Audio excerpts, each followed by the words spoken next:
767 cruises high above the Atlantic Ocean on its way to Egypt. 217 people are on board.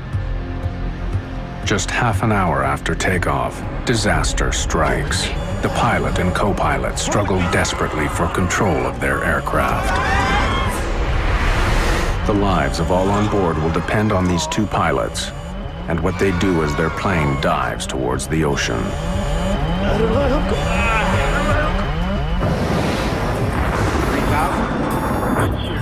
We're not getting any oxygen. We have a terrain alarm. Aero Crew 603. We are in an emergency.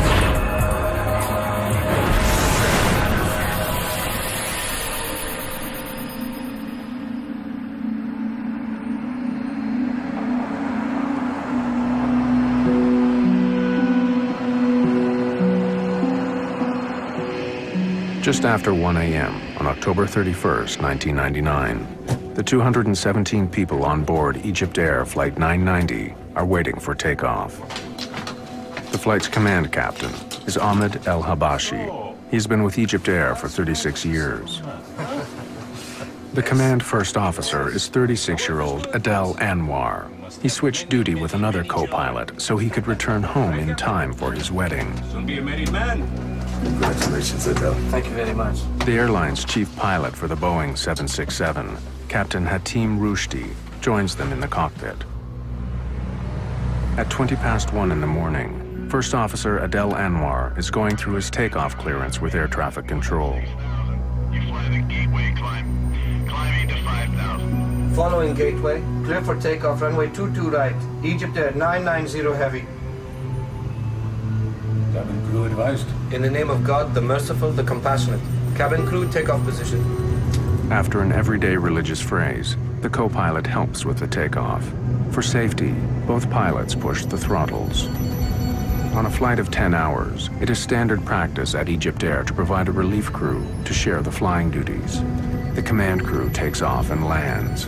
The relief crew flies the middle portion.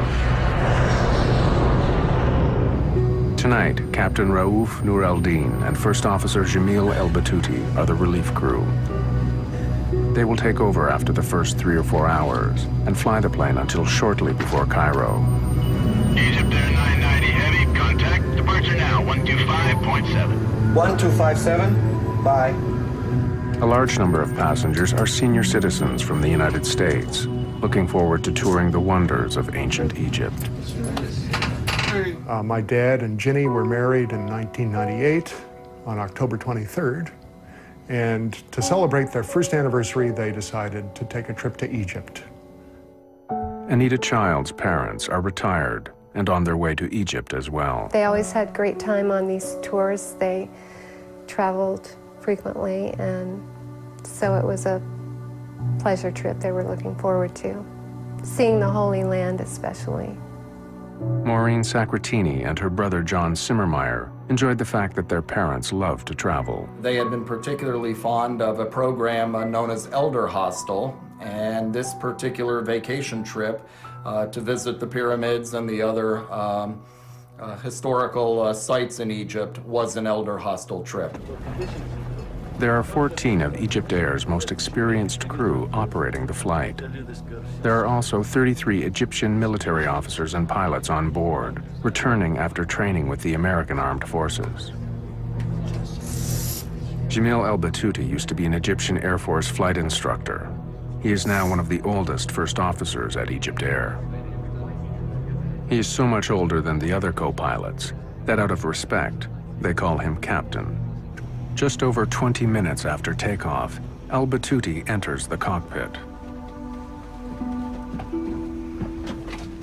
Hello, Jimmy. How are you? How are you, sir? What's news? I slept, I swear. Just wait. Let me tell you something. I'm not going to sleep at all. I might come sit for 2 hours But and then... I slept. I slept. You mean you're not going to get up? You will get up. Go and take some rest and come back. You should have told me this. You should have told me this, Captain Gamal. You should have said, Adel... Did I even see you? I will work first. Just leave me a message. The younger first officer seems unhappy that El-Batouti wants to replace him so early in the flight. I'm not sleepy. So you take your time sleeping, and when you wake up, whenever you wake up, you come back, Captain, okay?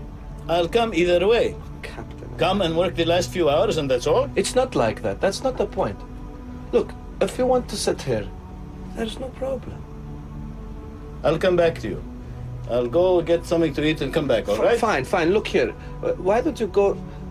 Why don't they bring your dinner to you here, and then I'll go sleep, okay? That's good. Okay, with your permission, Captain. And with that, El Battuti gets his way.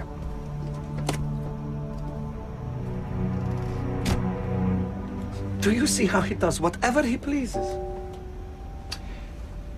Do you know why that is? Captain El-Habashi senses his first officer's resentment and tries to smooth over the situation. First Officer Anwar wonders if El Battuti wants to take over because he may not want to work with the relief captain, Raouf Nur el-Din. Doesn't he want to work with Raouf, or what? It's possible, God knows. But look, you shouldn't get upset, right? By this prophet, he's just talking nonsense.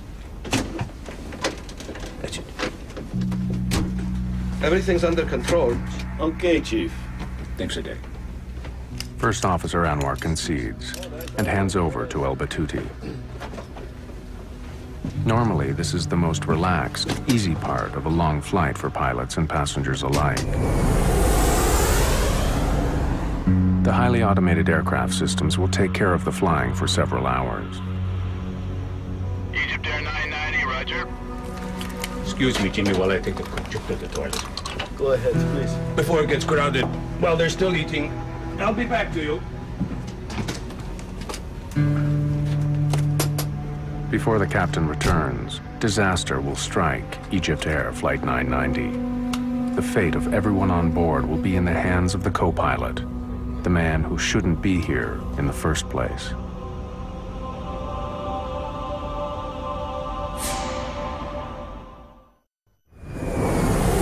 On a Boeing 767 bound for Cairo, Egypt Air's Flight 990 appears to be cruising smoothly over the Atlantic.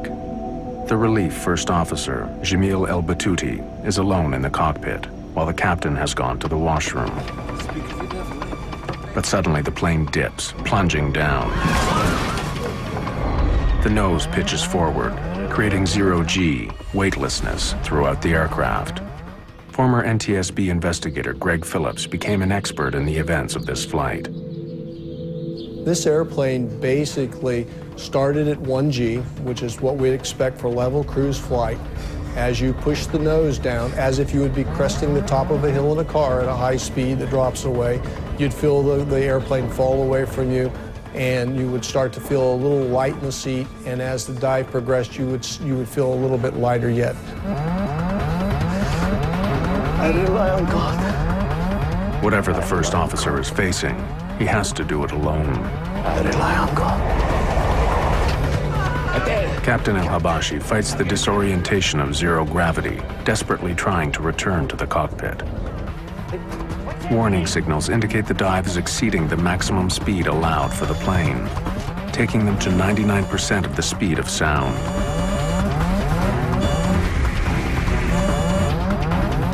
This far past the plane's design limits, the stresses on the airframe are pulling it apart.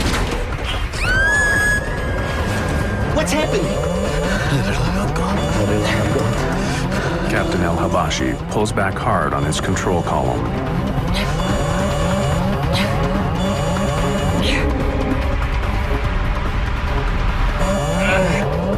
Then he tries to use the engines to power their way out of the dive by pushing forward on the throttles, but he gets nothing. What?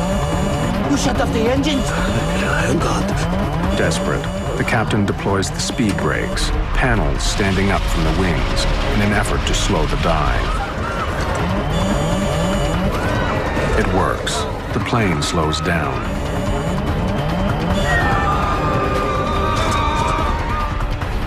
But as the nose comes up, in just seconds, they go from zero-G to double the force of gravity.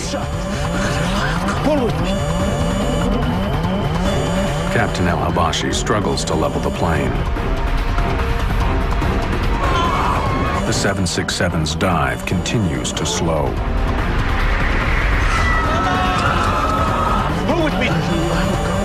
You shut off the engine, Paul! Then suddenly, the engines stop and the power goes off, plunging the aircraft into darkness. Here, the cockpit voice recorder and the flight data recorder stop. No one knows what happens in the plane during the next 2 minutes, but radar tracks its path. The plane is climbing again, up from nearly 4,000 meters to over 7,500 meters.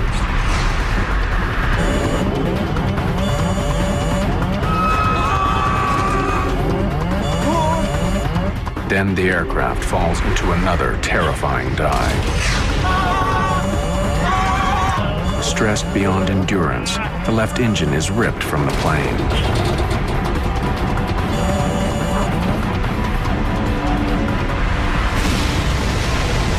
Egypt Air 990 New York Center. How long could passengers survive in the frigid waters of the North Atlantic? Could anyone live through the crash of Egypt Air 990? In the middle of a cold October night, a fully loaded Boeing 767 bound for Egypt has crashed into the Atlantic, nearly 100 kilometers from the American coast. 217 lives are at stake. The U.S. Merchant Marine training vessel Kings Pointer is first to arrive. Just as the day was dawning, we noticed oil in the water. And that was the first indication, so we turned the ship around back into the oil. And about as soon as we turned around, we started seeing debris rise up to the surface. In Heliopolis, a Cairo suburb, Captain El Habashi's daughter can only guess what her father went through.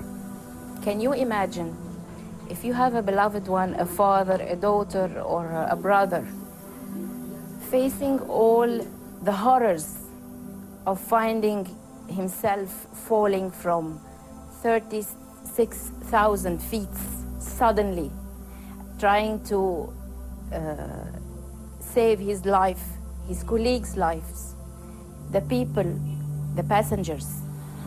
In a home in central Maryland, a sleepy Sunday morning takes a tragic turn. I had woken up for some reason at 5:30 in the morning, and we were flipping on the TV to check the weather, and we were deciding what mass we were going to be going to. It was Sunday. And immediately on CNN, they had Flight 990 missing, and I was in total shock. I ran down to my refrigerator where I had my parents' itinerary, and I ripped it off and just started sobbing uncontrollably. I was screaming. I didn't know what to do. We located a significant debris field, and that we have concentrated our search efforts since then on about a 36 square mile of area, about 50 miles south of Nantucket. At the end of October, the waters of the North Atlantic are so cold that normally life expectancy is about 5 to 6 hours. In Cairo, Relief Captain Rauf Nur al-Din's daughter, May, clung to hope for her father. I thought maybe if the plane crashed, he would be able to, to be in a safe place and to swim and to go to any land. At the crash site, all that's left is pieces. Within hours, authorities know there will be no survivors. We believe at this point that it is in everyone's best interest to no longer expect that we will find survivors in this case. Egyptian President Hosni Mubarak reaches out to a stricken nation. This is the worst air crash in Egypt's history. Really, I was shocked. It's a big tragedy for us. And I give my condolences to all the passengers, to the families of the crews who have been lost in this tragedy. And I have contact with President Clinton and other agencies. And he's giving good support for trying to find, investigate, see what was the reason.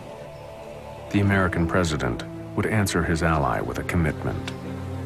And I spoke earlier with President Mubarak of Egypt today to express my condolences and assure him that we would be working together closely until this matter is resolved. We do not know what caused this tragedy. In northern Indiana, music historian Jim Brokaw learned what happened to his father and stepmother. One of the many things that I felt on that first horrible morning was the sense that people all over the world were confronting the same horrible circumstances that I was, and had the same sense of helplessness and disorientation that I did. Shocked and grieving, relatives arrive at Newport, Rhode Island. They will seek answers and share comfort. There were 100 Americans, 89 Egyptians, 21 Canadians, and 7 victims of other nationalities on board.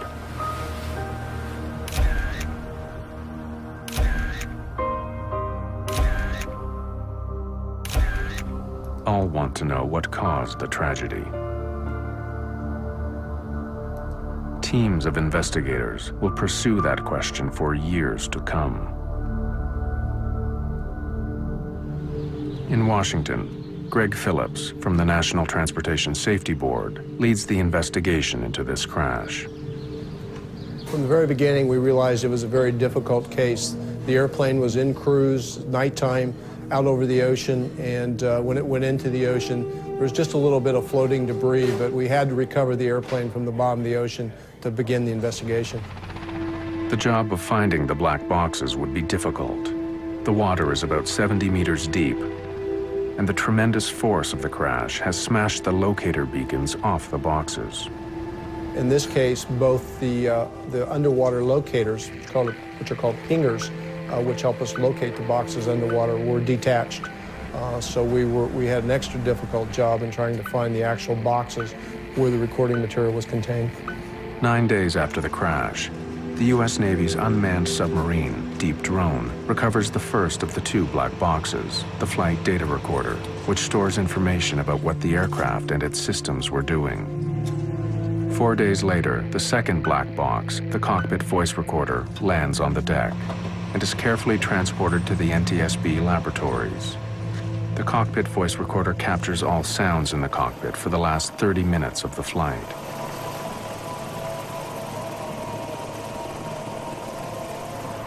The black boxes are protected to withstand impacts of 3,400 times the force of gravity. The recovery of the cockpit voice recorder provided a gripping and bewildering picture of the last minutes of the disaster. Here, investigators hope, is the key to unlock the mystery of Flight 990. Translating the Arabic spoken in the cockpit is a top priority at NTSB headquarters. The cockpit voice recorder was good quality. It was easily usable and translatable by the investigation team. The cockpit voice recorder is always just a piece of the investigation that fits many other pieces of a puzzle. It goes along with the flight data recorder data, examination of the wreckage, and all the other aspects of an investigation. On major investigations like the crash of Egypt Air 990, the NTSB works routinely with the FBI. The physical evidence has to be managed in case it's needed in court. Former FBI Assistant Director Lou Schillerow is a veteran investigator and no stranger to air crashes. By the time Egypt Air occurred, we were fairly adept at looking at airline disasters, particularly with the view of developing whether or not a terrorist incident or a criminal act had occurred. The FBI checked for evidence of bombs, terrorists, or terrorist targets on the flight. Trying to determine luggage against the passenger list and whether or not there was anything unusual in the manifest, whether or not the people that loaded the plane could recall anything that would have caused them concern. We reviewed surveillance tapes to indicate whether or not anything unusual was loaded on that plane. We had no evidence at all of any explosive device on board Egypt Air that night. At the NTSB, American investigators found no fault in the airplane from studying the flight data recorder. But Egypt's members of the investigation team insisted that not all the evidence was in. Much of the wreckage was still in storage on Rhode Island. They hope the cause of the crash can be found here. Egypt's investigators search for any possible mechanical reason for the crash. While they search, other theories are pursued. What happened in the cockpit divides the investigation and fuels an international controversy. October 1999, Egypt Air Flight 990 crashes into the Atlantic Ocean, killing everyone on board. The investigation focuses on both the airplane and the pilots. Rumors swirl about what or who may have caused this terrible crash. One of the key questions: why was Jamil El-Batouti in the cockpit hours earlier than expected? He was supposed to replace Adel Anwar much later in the flight. But in Cairo, Adel Anwar's older brother Tariq has no problem with Adel being replaced in the cockpit. Suppose I am with one of my friends and we are traveling in a car and he asks me if he can drive instead of me. Is this going to be a problem? For example, if Adel didn't get enough sleep and Captain Jamil told him, let me fly the plane instead of you and you go rest, there is no problem with that. When the actions in the cockpit are put together with the voice recorder, a timeline emerges that indicates a series of initially bewildering decisions. I'll be back to you. The timeline reveals that after Captain El-Habashi leaves the cockpit, there are some softly spoken words whose meaning can only be guessed at. Control it. And then Jamil El-Batouti disconnects the autopilot.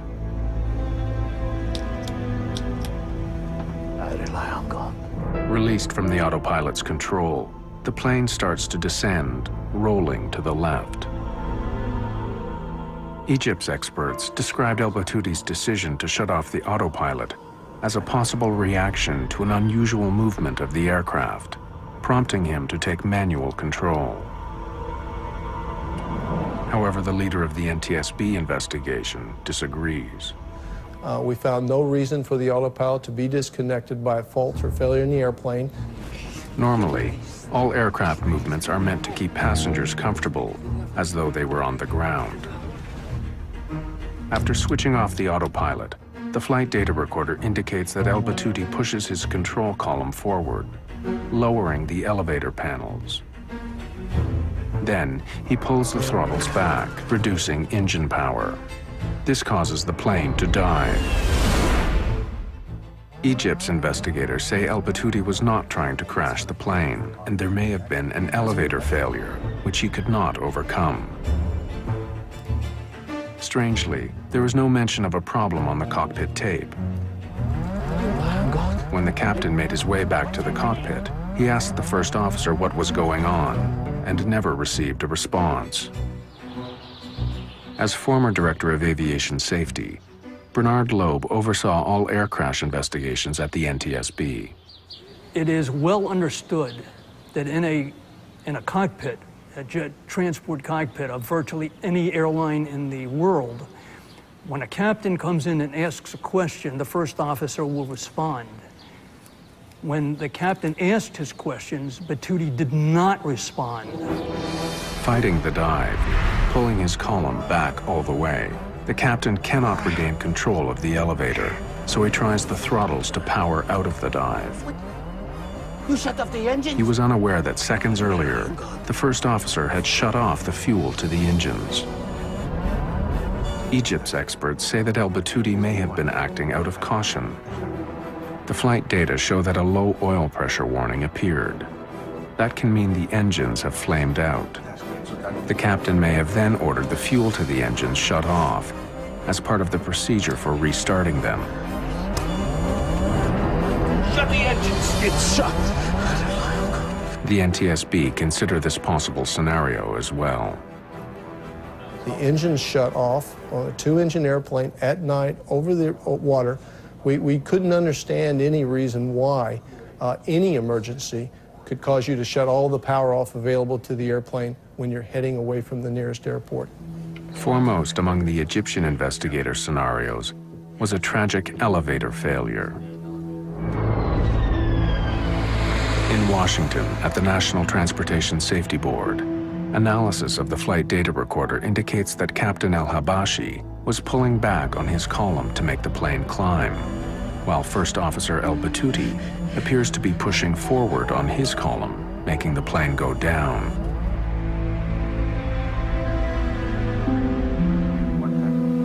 Egypt's experts argued that this crash could have been caused by a failure in the elevator assembly, producing an elevator hardover. a jam in the elevator controls, which locked them in the down position, plunging the aircraft into an uncontrollable dive. They stated that First Officer El Batouti was working to regain control of the elevators and added that he and Captain El Habashi were working together. If there had been an elevator failure, it could explain the first officer's unusual performance in the cockpit. Supporting evidence is found when analyzing fragments of the wreckage in the hangar at Rhode Island. Here, investigators made a remarkable discovery: 3 unusually sheared rivets.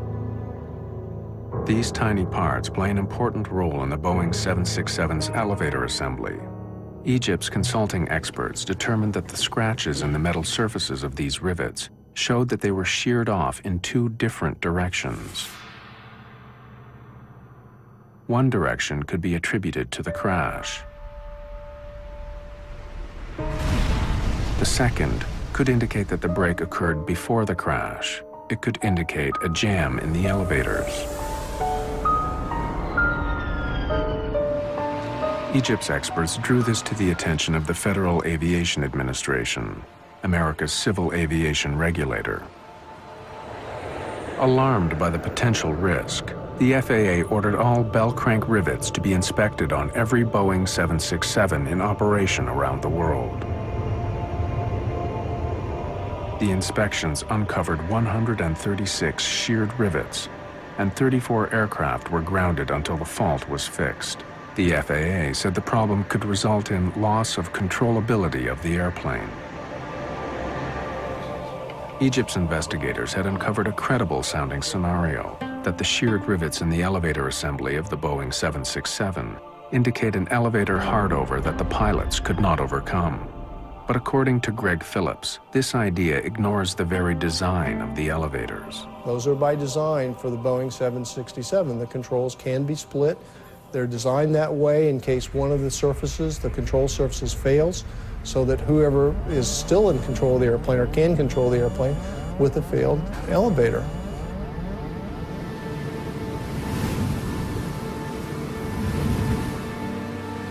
Before he became an investigative writer, William Langewiesche was a commercial airline pilot.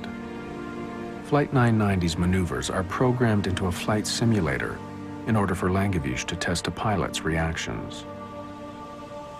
To see an airplane going so wildly into a dive, to see the altimeters unwinding at that speed, to hear the horns and warning signals going off, is frightening. Whatever the cause of the dive, Langewiesche tries a variety of responses to recover from it. Finally, they asked me to wait at the extreme 15 seconds. To sit in a 767 or any airplane going out of control and do nothing for 15 seconds. 15 seconds is a long time. It's inconceivable. But I did it. And even at 15 seconds, even waiting 15 seconds, I was able, through no particular skill, really reacting as almost as any student pilot would, to recover the airplane, recover from the dive, before the airplane exceeded its limits. No Boeing 767 has suffered from an elevator hardover and dive before or since the crash. Based on the data, the information we have from the testing that was done as a group effort with all the best thinking everybody had at the time, we could not make this airplane do what it did with any of the failure scenarios that were presented to us. While mechanical failure scenarios were exhausted and terrorism was excluded, the FBI continued to dig into the life of First Officer Jamil El Batouti. Less than 3 weeks after the disaster, news media report that in the final moments before the crash, El Batouti said, "I have made my decision. I put my faith in God," causing many to believe he might be an Islamic militant bent on destruction. But that translation was incorrect. From our initial review of Batouti's background, he was a fairly religious person, but I don't think we had anything to determine that his religious beliefs were radical or beyond what would have been a normal religious person. What had Batouti said, and what did it mean? Egyptian professor Amin Bana teaches Arabic at Georgetown University in Washington. Tawakkaltu means I depend, I rely, I trust, and ala, on, and Allah is God. Oh, tawakkaltu ala Allah, on God, I rely, I depend in whatever I'm going to be embarking on. People use it when they start a trip, when they start driving, going back home, you say tawakkaltu ala Allah. When you have an exam, you begin by saying tawakkaltu ala Allah. It's a very positive phrase. So it's not the kind of phrase that anyone would be using before they commit a crime or before they commit suicide. To say this common phrase once was normal, but El Batouty repeated it 11 times. What's happening? I expect that Captain Batouty would say, there is a fire in the engines, something stopped, I can see something's hitting the plane, anything like that. But he go on endlessly saying, Tawakkaltu ala Allah. This is not logic. For the El Batouty family, their grief would be compounded by the need to defend their father's honor. When he died, the one thing we had to reassure us was that he had died honorably. And now they're trying to take that away from us. There is a lot of mechanical failures. Why you have only to say that it's a deliberate act, no mechanical, no weather, no mechanical, no weather. So why? Because he's an Egyptian pilot. NTSB Chairman Jim Hall allowed that it may have been a criminal act. The investigation could end up in the hands of the FBI alone. It is only prudent for the National Transportation Safety Board to consult with these experts and officials to fully evaluate this information prior to any final decision on whether the responsibility for this investigation should transfer to the Federal Bureau of Investigation. Egypt's President Hosni Mubarak, formerly commander of the Egyptian Air Force, had known Jamil El Batouty, according to his nephew Walid. Mubarak asked President Bill Clinton to intercede to keep the crash from becoming an FBI matter. Since the crash, Walid El Batouty has become the family spokesman. You have to understand that the highest ranking in this country, which is the Egyptian president, was an Air Force pilot. And he was asked, and he says, according to my experience, it's in the tail unit. Something happened there. It's not suicide. It could be either a mechanical failure, a manufacturing failure, something. In America, the FBI focuses on Jamil El Batouty and the question of motive. The FBI would learn about the man in control of Egypt Air 990, interviewing colleagues and friends, discovering another side to Jamil El Batouty. Investigating the cause of the crash of Egypt Air 990, the spotlight falls on the character and history of Relief First Officer Jamil El Batouty. He was 59 years old, approaching 60, had never risen above the rank of first officer. That may have caused him some animosity towards Egypt Air.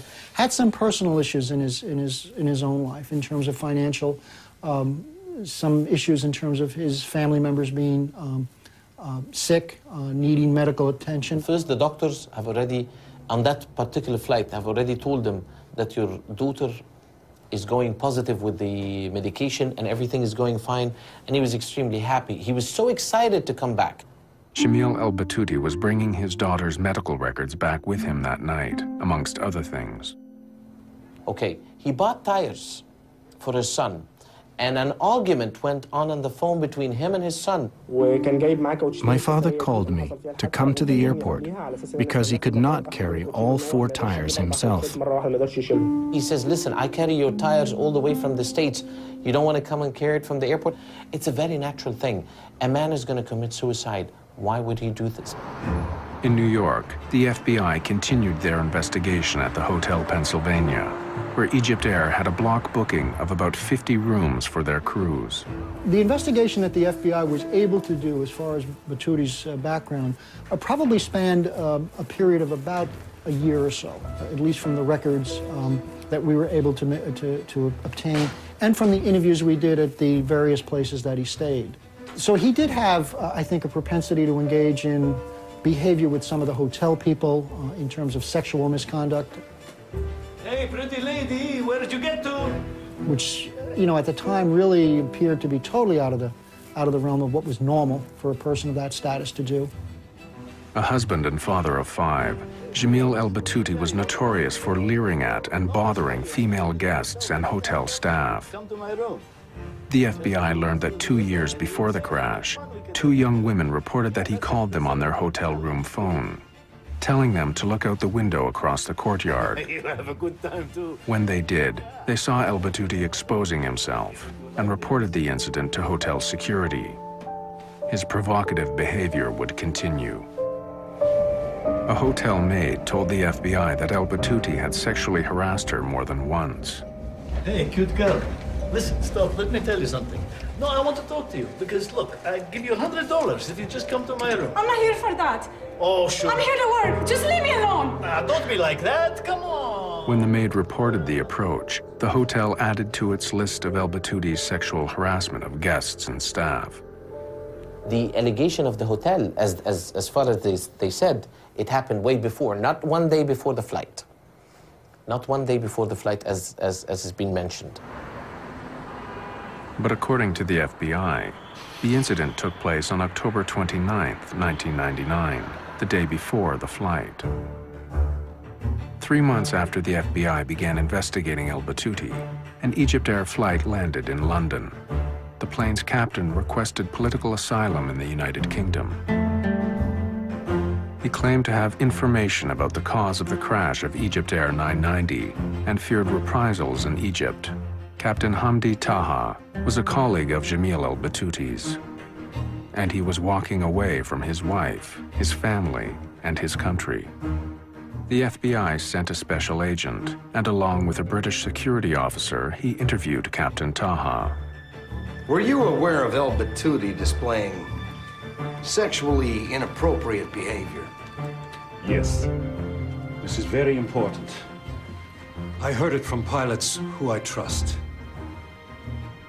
Batouti got into trouble for sexual misbehavior in New York with maids and following women and so on.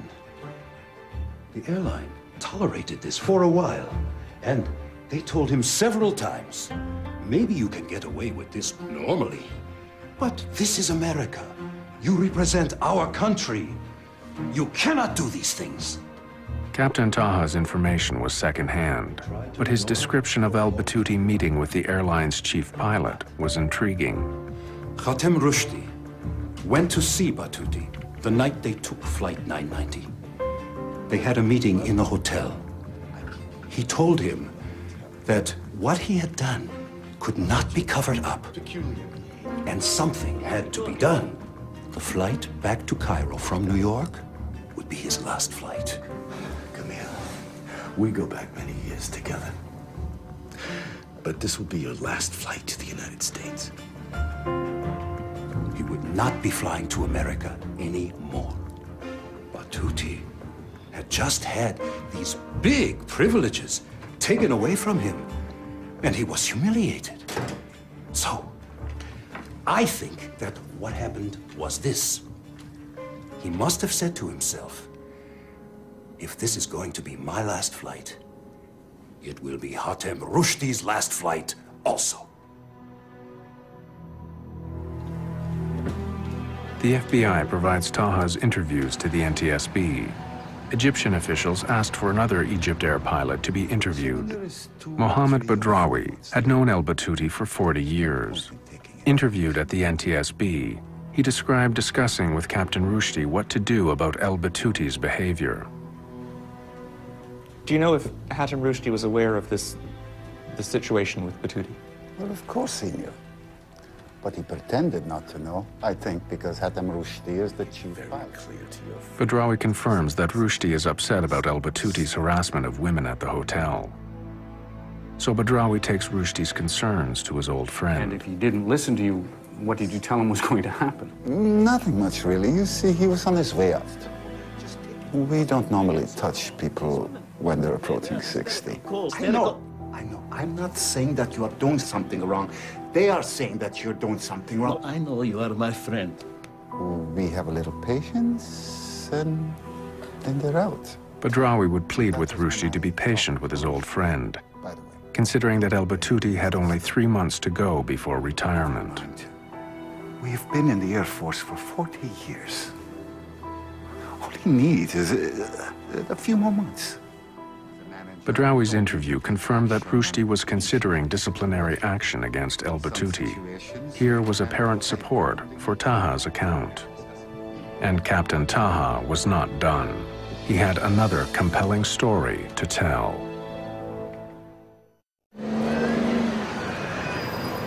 In London, an Egyptian pilot has requested political asylum and is offering an insider's view of the most controversial tragedy in the history of Egypt Air.